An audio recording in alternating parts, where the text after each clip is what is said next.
Hi, my name's Samantha and welcome to today's video. Today we're going to be making some cute corner bookmarks. Let's get into it. Now there are no rules when it comes to this project. You can do whatever size bookmarks you want. The intention with the bookmarks is that they go on the corner of a page. So I've tried a bunch of different sizes here. Let me show you. So you open to a page, it has this little opening right here, and then you just slide it on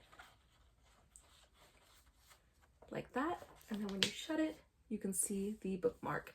So at the minimum, what you need for this project is 3 squares of fabric. And like I said, you can do it whatever size you want, and you can use interfacing if you want or don't use interfacing. It's up to you. If you don't use interfacing, they are a little bit more floppy. So this one, for example, has no interfacing, and this is a 5-inch square. So I think this is a bit overkill. It's okay in this notebook, but if you're using a reading book, it would be a bit large. So this is 5 inches, the raw product 5 inches. This is 4 inches. And then this is 3 inches. So I think 3 inches is a bit too small. I find it very frustrating to try and turn. Here's what it looks like on the pages. So it is the most notebook novel size bookmark. Maybe a 3.5 would be a good size, but a 3, they are a bit tricky to turn right side out. So like I said, for this project, at a minimum, you need 3 squares of fabric and just quilting cotton fabric. You can either have 2 that are coordinating and 1 that's different to have a different colored lip, or you can have 3 that are all the same. You could have 3 that are different. If you do have a directional print, keep in mind that the way that you fold the top and the way that you attach the bottom so that they're all facing the same way. Obviously, a non-directional print is the easiest to work with. So what we're going to want to do is iron all of our squares flat, and then you're going to take whatever piece you want to be your corner flap, fold it in half, and press it on the diagonal. Now, I really like having this stitched to give it a little bit more definition versus this one where you can't see the flap. So once we do have the flap folded, the first step is to do a 5.0 or your longest stitch length on the corner here. You don't have to, and if you wanted to, you could add interfacing in here. In this one, I do have interfacing right here. I don't think it's necessary. It's totally up to you. So I'm gonna go ahead and put a 5.0 stitch length stitch along the edge right here.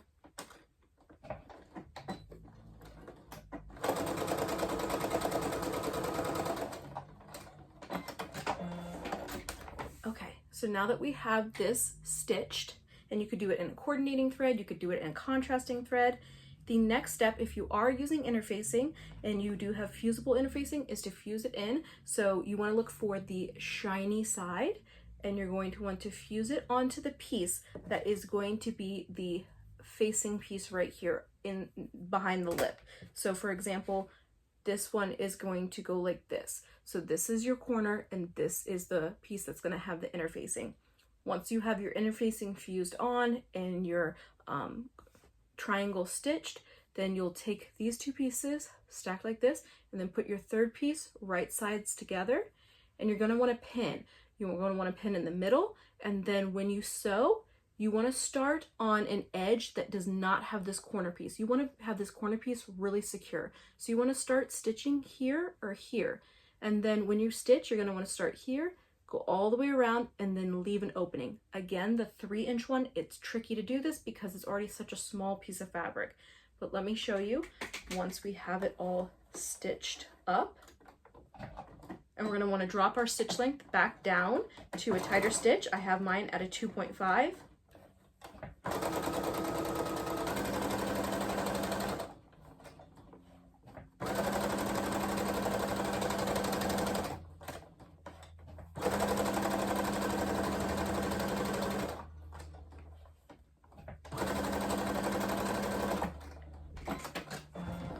Now I'm trying to do this while I'm on the video with you guys to do it a little faster. So obviously I didn't fuse it and I didn't pin it, just to be a little faster. So it did shift a little. However, this is not a project that needs to be perfect by any means.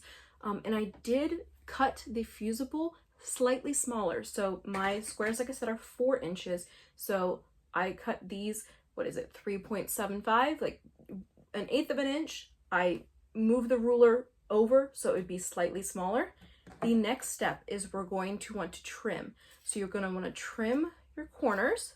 This helps to have crisp corners when you're turning your project right side out. So you're going to want to clip your corners, and then on every side except for the side with our opening, this is our opening right here. This is where we left our opening. Every other side we're going to want to trim down without cutting our stitches. You can trim to like 1/8 of an inch.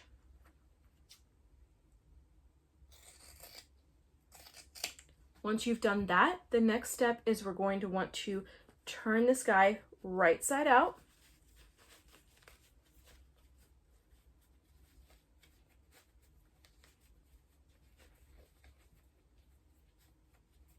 This is not too difficult on the 4-inch one.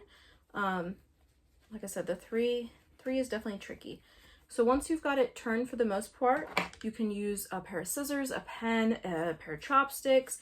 If you have a specific turning tool, you can use that. Just be careful not to use something that's too sharp and actually pierce your fabric. We're going to want to poke all the corners out.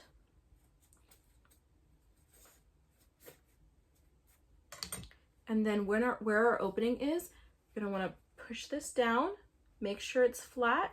You can go ahead and hit it with the iron right now. You can pin or clip this opening shut. And then our last step is that we're going to top stitch all the way around. We're going to increase our stitch length once again to a 5.0, and you want to get a close top stitch about 1/8 of an inch.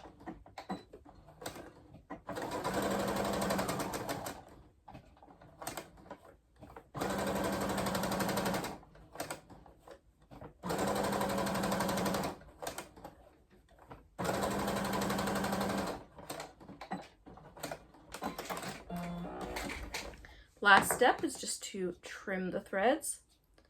Obviously, if you were doing a lot of these, you just chain piece them. And there we go. There's your little corner bookmark. Let me know what you guys think in the comments down below. This is definitely a fast project. I would say it's under 5 minutes. I've been recording for 7 minutes, and I did this while I was talking to you guys. So let me know what you guys think in the comments down below. Do you like this project? Is this something you would want as a gift? Is this something that you would make? What other suggestions would you have for us for different combination types, different techniques for putting it together? Let me know in the comments down below. Please don't forget to like and subscribe, and have a wonderful day.